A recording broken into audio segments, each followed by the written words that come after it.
Salam alaikum, bienvenue et de retour sur ce plateau en live de la Jalsa Salana de l'Angleterre 2025. J'ai avec moi deux intervenants et on va parler un peu d'un thème, la paix dans le Saint-Coran, promesse divine ou responsabilité humaine. Donc j'ai avec moi Moula Bissab et Dr Koné. Salam alaikum wa rahmatullah. Wa alaikum salam wa rahmatullah wa barakatuh. Vous allez bien? Alhamdulillah. Comment se passe ce début de Jalsa? Oui, c'était le serment de calife aujourd'hui. Oui, hein. Alhamdulillah. Ça s'est bien passé? Alhamdulillah. Plein de conseils pour nous tous. Ouais, pour que ça se passe bien durant cette Jalsa. Alhamdulillah. On a beaucoup de questions et je m'impatiente d'entendre vos réponses. Donc je voudrais qu'on commence directement avec la première question. Est-ce que le Coran associe la paix uniquement à la vie dans l'au-delà, après la mort, ou est-ce que c'est aussi possible de trouver la paix dans cette vie-là, ici même, pour une société plus juste? Moula Bissab. Il faut savoir que le Saint-Coran dit très clairement Man kana fi hazihi ama fahuwa fil akhirati ama. Celui qui est aveugle ici, il sera aveugle à l'au-delà. Donc, nous allons là-bas avec notre paradis, avec notre l'enfer que nous avons fait ici. Okay? Là-bas, il y aura beaucoup plus ouvert. Okay? Parce que là-bas, il n'y aura pas ce corps physique d'argile, ce sera un corps spirituel, okay, de cette âme qui va vivre dans la vie de paradis ou dans la vie de l'au-delà. Okay? Donc ça commence ici. Voilà. Donc, dans le paradis, nous avons une ambiance, qu'il y a la paix, la sérénité partout. Quand les gens se rencontrent, ils font échange de salutations, de paix entre eux. Cela montre l'ambiance du paradis. Donc, cela signifie que l'homme incroyant qui a accepté un messager de Dieu, qui est venu dans le monde pour créer une société paradisiaque où la paix règne, il y a moins de souffrance et plus en plus de paix et de sérénité. C'est l'objectif de l'homme, okay, sur la terre. Donc, le croyant qui n'a pas fait la paix ici, dans son intérieur, la paix entre lui et Dieu, la paix entre lui et les autres êtres humains, comment il peut trouver à l'au-delà? Donc si on peut dire ce que l'ambiance de paradis mentionné dans le Saint-Coran, en réalité, c'est un conseil pour nous, que nous, si nous voulons ce paradis là-bas, okay, plein de paix, nous devons construire ici une société de paix. Et avec cette ambiance, nous allons entrer dans la vie de l'au-delà. Justement, docteur Koné, je voudrais vous demander, donc on voit qu'on peut créer cette paix dans ce monde-là. Comment est-ce qu'on fait? Est-ce que d'après le Saint-Coran, est-ce qu'on peut avoir une paix de société sans justice? C'est impossible selon le Saint-Coran, parce que le concept de la justice est forcément lié à la paix dans le Saint-Coran. Et lorsqu'on voit certains versets coraniques, Dieu enjoint aux musulmans, en appliquant ces versets, on aboutit automatiquement à la paix. L'un des versets coraniques que j'ai en tête, Dieu a dit dans le Saint-Coran, nulle contrainte en matière de religion. Donc ça établit le principe de la liberté religieuse, donc automatiquement on aura la paix. Parce que si on commence à faire des interdictions des autres religions, on n'aura jamais la paix. Parce qu'on prend le cas d'exemple, nous les musulmans Hamadi, on a vu notre vision du Saint-Coran tel qui est insisté par les messieurs pour salam. D'autres ont d'autres visions, ils ont dit qu'on n'est pas d'accord avec vous. Ils ont créé des désordres au sein de la Jamaat et grâce au conseil que Dieu a donné au calife, le calife a fait l'immigration en suivant les anciens Saint-Coran pour éviter la guerre. Il a préféré faire cette immigration pour créer la paix. Donc le Saint-Coran est un conseil de faire l'immigration qui rencontre la paix et le Saint-Coran enseigne également la liberté de conscience en disant pas de contraintes en matière de religion. Donc de façon pratique, si on voit les orientations coraniques, ça établit de façon concrète et de façon pratique la paix sur cette terre-là. Donc la justice est fondamentale en fait pour avoir un état de paix. C'est ça, effectivement. La justice que le Saint-Coran parle, c'est la justice absolue, dans le sens parce que la justice n'est pas quelque chose de préféré. Ça veut dire, vous faites la justice, même si la justice exige de donner la décision contre vous-même ou en faveur de votre ennemi, contre vos proches ou en faveur de vos opposants. Vous devez toujours appliquer la justice et établir la justice. C'est ça la justice. Est-ce que cette justice, elle est possible dans ce monde? Parce que ce qu'on voit aujourd'hui, il y a beaucoup de guerres, l'injustice est partout. Est-ce que il n'y a pas la justice. Mhm. Parce que les gens pensent que je ferai ce qui est dans mon intérêt. Ils ne disent pas je ferai ce que la justice exige. Et c'est le monde d'intérêt. C'est-à-dire, c'est dans mon intérêt, je peux attaquer même un pays qui est très loin de moi. Parce que ce qu'il veut faire, c'est contre mon intérêt. Ainsi, on ne peut pas, c'est-à-dire faire la justice, faire la paix dans le monde. C'est pour cela qu'il y a des petites guerres, il y a des les guerres sur les grandes échelles. Okay? Et toujours, la justice a été bafouée, a été ignorée. Okay? C'est pour cela qu'il y a des conflits. Dans le Coran, on parle d'une miséricorde qui est offerte à tous sans distinction, ou alors, au contraire, est-ce que cette miséricorde, elle est réservée aux croyants, aux musulmans? En fait, comme Dieu dit dans le Saint-Coran, Dieu est Rahman. Et la tribu Rahman couvre tous les besoins des hommes, quelles que soient les croyances. Ça, c'est le verset coranique.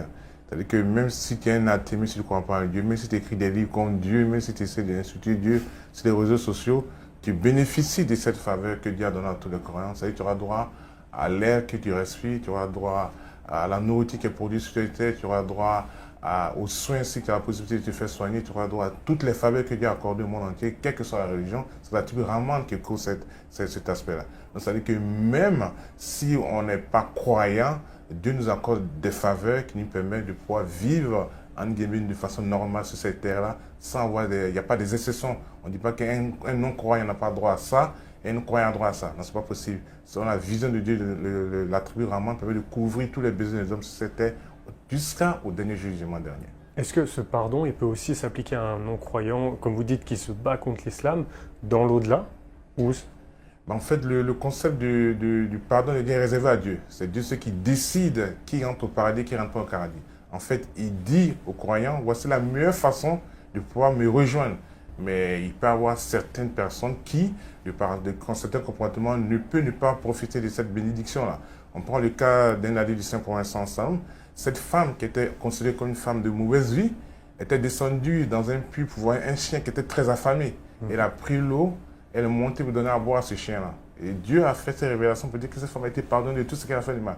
Alors qu'elle n'avait pas une croyance divine, mais elle a fait un geste pour nourrir ne serait-ce qu'un animal, qui était un chien, que souvent, dans notre tradition africaine, est considéré comme un aliment qu'on peut jeter, on peut faire des détritus. Mais en donnant à ce chien qui est affamé, qui est assoiffé, qui allaitait, qui avait des difficultés pour allaiter, Dieu a dit, effectivement, cette femme était totalement pardonnée. Donc, le concept du pardon de Dieu est réservé à Dieu et nous, croyants, non, on ne peut pas dire telle personne rentre, telle personne rentre. Et ce que vous disiez par rapport à justement l'attribut Rahman est attribué justement à tout le monde, mais est-ce qu'il y a un autre attribut qui est réservé seulement aux croyants? Effectivement, bon, on ne peut pas dire réservé. Oui, Rahman, Rahimiyat, comme il a déjà élaboré Rahman, le gracieux, on traduit le gracieux. Rahman signifie qu'il nous donne sans notre demande, sans nos efforts, mais nous avons besoin. C'est Rahmaniyat. Donc Dieu ne fait pas une discrimination, une distinction entre croyants et les autres. Mais Rahim signifie que nous devons faire des efforts où nous devons demander. Okay? Donc c'est pour cela là-bas, ce sont les croyants qui demandent à Dieu parce qu'ils croient qu'il est, c'est-à-dire il est pourvoyeur. Il nous donne. Mais celui qui ne croit pas à Dieu, il ne demande pas à Dieu. Okay? Donc ainsi, selon Rahimiyat, qu'il est Rahim, qu'il est miséricordieux, on doit faire des efforts pour avoir quelque chose où on demande à Dieu de nous octroyer, de nous donner. Okay? Donc c'est pour cela le jour du jugement est lié à Rahim, miséricordieux, Rahimiyat. Ok? Mais dans ce sens, nous ne disons pas que celui qui entre dans l'enfer, à l'au-delà, il restera toujours dans l'enfer. Parce que les attributs de Dieu exigent, okay, que, c'est-à-dire, la punition doit être selon les crimes ou des péchés commis. Mais il n'y a pas quelqu'un parmi les êtres humains qui n'a jamais fait un bien quelconque. Et puis, notre vie est limitée. Et puis, l'homme est créé faible. Donc, pourquoi est-ce qu'on donc c'est pour cela qu'on peut dire il y a certains qui ne vont pas entrer directement dans le paradis après, à la suite de leur mort.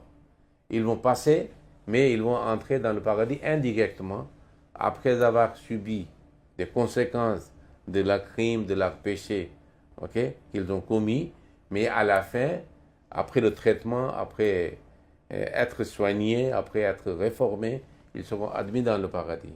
Parce que l'enfer n'est pas éternel, le paradis c'est éternel. Et juste, ma prochaine question, c'est est-ce que Dieu il demande aux croyants de créer activement la paix autour d'eux ou seulement de ne pas nuire? Parce qu'on a des versets dans le Coran qui nous disent ne nuisez pas. Est-ce qu'on doit vraiment œuvrer pour créer la paix autour de nous ou juste si on s'empêche de faire du mal, est-ce que c'est assez? Le Saint-Prophète sallallahu alayhi wa sallam dit que l'humanité est le foyer ou la famille de Dieu. Le meilleur parmi vous est celui qui se comporte mieux avec la famille de Dieu, avec le foyer de Dieu. Et le Saint-Prophète sallam a dit que souhaitez pour les autres ce que vous souhaitez pour vous-même. Donc il ne faut pas faire la discrimination entre votre intérêt et l'intérêt des autres. Le Saint-Prophète sallallahu alayhi wa sallam, pour faire la paix, il a subi beaucoup de souffrances pour le bien-être des autres. Donc ça devient une responsabilité de croyant, s'il est croyant, qu'il ne cherche pas la paix pour lui-même, pour être égoïste, mais il établit la paix pour les autres. C'est pour ça qu'il y a une fameuse parole de Saint-Prophète sallam, Al-Muslimu man salim al-Muslim, salim al-Nas. Le vrai musulman est celui, dont les mains et la langue ne font pas mal aux autres. Il donne une sécurité et la paix aux autres. Et le vrai croyant est qui est un moyen ou intermédiaire pour faire la paix et donner la sécurité aux autres. Pardon, mais on parle justement de paix depuis tout à l'heure, mais comment est-ce qu'un musulman, docteur Koné, comment est-ce qu'un musulman peut se dire artisan de la paix alors que dans le Coran, il y a des versets qui appellent justement, il y a des versets de guerre ou il y a des versets de sanctions si on commet telle ou telle action? Mais en fait, comme les versets qui appellent, et pourtant que les versets du Saint-Coran appellent à la guerre, les versets du Saint-Coran appellent plutôt à la justice. Parce que toutes les injonctions coraniques relatives à la guerre, au Saint-Coran, ça a rapport avec la justice. C'est la première loi lorsque Dieu a ordonné au Saint-Prophète de combattre, de répondre au combat des trucs, c'était pour établir une forme de justice. C'est-à-dire que la liberté religieuse, qui est une justice, parce que si on a la liberté religieuse, on a le droit de pratiquer sa religion comme on le veut. Et c'est le premier objectif de cette guerre-là. Ce n'était pas pour faire la guerre, c'était pour établir la liberté religieuse, pour établir la justice. Donc le Saint-Coran n'appelle en aucun cas la guerre, mais de la guerre défensive. Donc l'un des objectifs du Saint-Coran, c'est d'établir la justice à travers les guerres défensives qui ont été établies. Donc effectivement, le Saint-Coran n'appelle pas à là, et nulle part ailleurs, le Saint-Coran, comme il a dit Mouravi, on n'engendre que la paix. C'est le manque de paix qui crée en fait la guerre. Je veux faire de la paix et on me dit de ne pas faire de la paix. Et donc, ça crée la guerre, en fait. Ça crée l'animosité, ça crée des constrictions, ça crée donc, c'est-à-dire, tout ce que le Saint-Coran encourage, c'est aller dans le sens de la justice et le sens de la paix. Et celui qui essaie d'interrompre cette justice et cette paix, c'est celui qui, effectivement, crée des conditions pour ouvrir la voie à la guerre, en fait. Donc les versets qui parlent de la guerre, c'est juste une réponse si on se fait attaquer. Voilà, ça, c'est les guerres défensives. Le Coran ne parle nulle part de guerre offensive. Le Saint-Prophète n'a jamais fait une guerre offensive.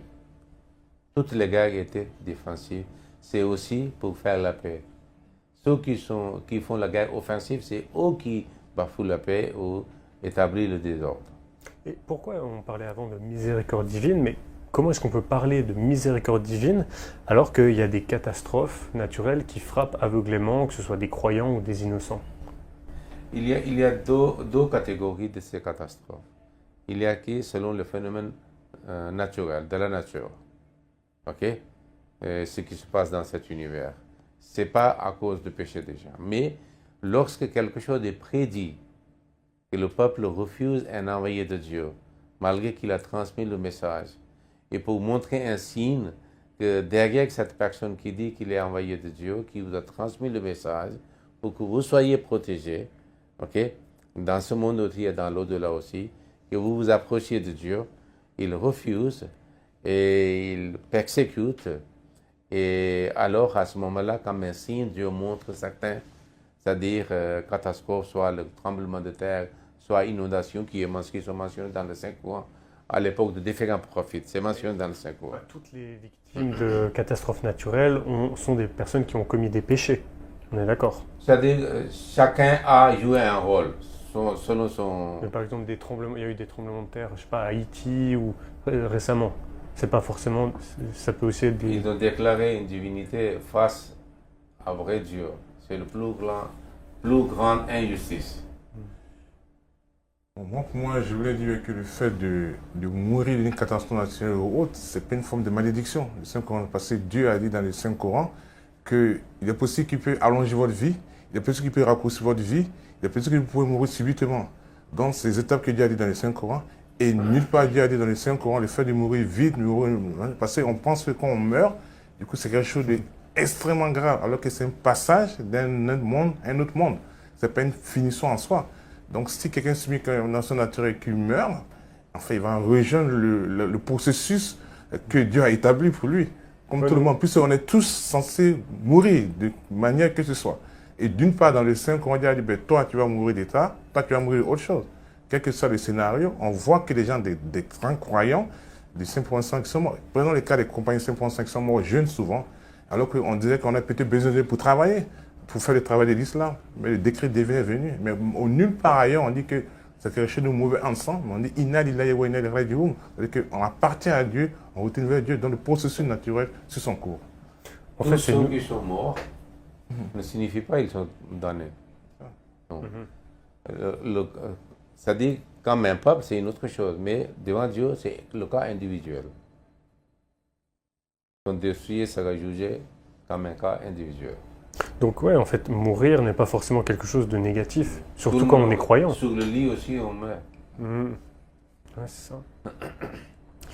J'ai une dernière question. Quand le Coran dit, donc là je vais citer un verset, « Entrez tous dans la paix », c'est le verset 208 de la sourate 2, s'adresse-t-il à l'humanité entière ou seulement aux croyants? En fait, est-ce qu'on appelle à une unité globale ou est-ce que simplement on va parler aux croyants? Un croyant est responsable, c'est sa responsabilité, d'être en paix lui-même et faire la paix avec les autres et entre les autres aussi. C'est sa responsabilité parce qu'il a accepté Dieu, qui est Dieu as-salam, la source de paix et de sécurité pour les autres. Il doit être un modèle, ainsi il peut, c'est-à-dire inculquer les mêmes valeurs, parce qu'il ne veut pas le paix dans le monde. Mais lui, il est le premier responsable à le faire. Et puis, il peut, c'est-à-dire établir une coopération afin que le monde soit avec lui pour faire la paix dans le monde. Donc, à partir du moment où on est croyant, on a cette responsabilité de partager la paix et d'œuvrer pour ça. C'est une obligation, je dis, en tant que croyant. C'est une obligation en tant que croyant. Est-ce que ce qu'on est en train de faire, la Jalsa, est-ce que c'est une œuvre aussi pour la paix? Je sais qu'il y a plein d'invités, il y a des personnes d'autres religions. C'est-à-dire, au moins, c'est quelqu'un qui accepte Ahmadiyyat, son comportement est complètement différent que quand il n'était pas Ahmadi. Ou quand quelqu'un n'est pas Ahmadi. Sa réflexion, sa pensée, son aptitude, son orientation, c'est-à-dire change complètement. Il y a beaucoup de choses qui ont été dites et propagées chez le non-Ahmadi, qu'un Ahmadi ne peut pas même concevoir qu'on peut dire ça devant le public. Comment il incite à massacre, à désordre, à la persécution, par exemple, contre les Ahmadis. Un Ahmadi ne peut pas concevoir cette idée de parler contre les non-Ahmadis. Jazakallah, je vous remercie. On va devoir passer à la suite. C'était un plaisir de partager ce moment avec vous et d'avoir vos réponses. On va tout de suite passer à un documentaire très court sur les coulisses de la MTA. Et vous, mes chers invités, je vous laisse aller retourner à la Jalsa, profiter des bénédictions de ces 3 jours. Je vous remercie encore d'avoir partagé ce moment avec nous. Jazakallah. Salam alaikum wa rahmatullahi wa barakatuh.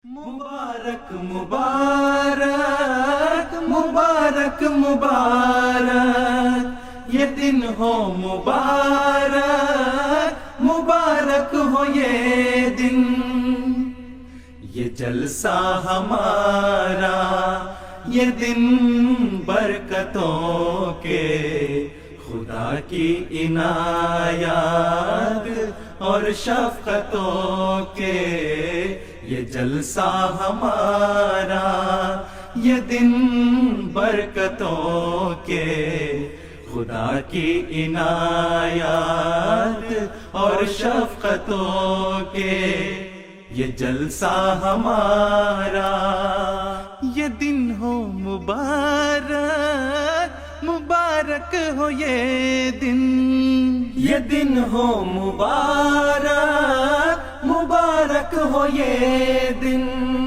خلافت سے پر نور یہ ماہ یہ سن خلافت سے پر نور یہ ماہ یہ سن خلافت سے پر نور یہ ماہ یہ سن یہ جلسہ ہمارا یہ دن برکتوں کے خدا کی عنایات اور شفقتوں کے یہ جلسہ ہمارا یہاں آسمانی گجر بج رہا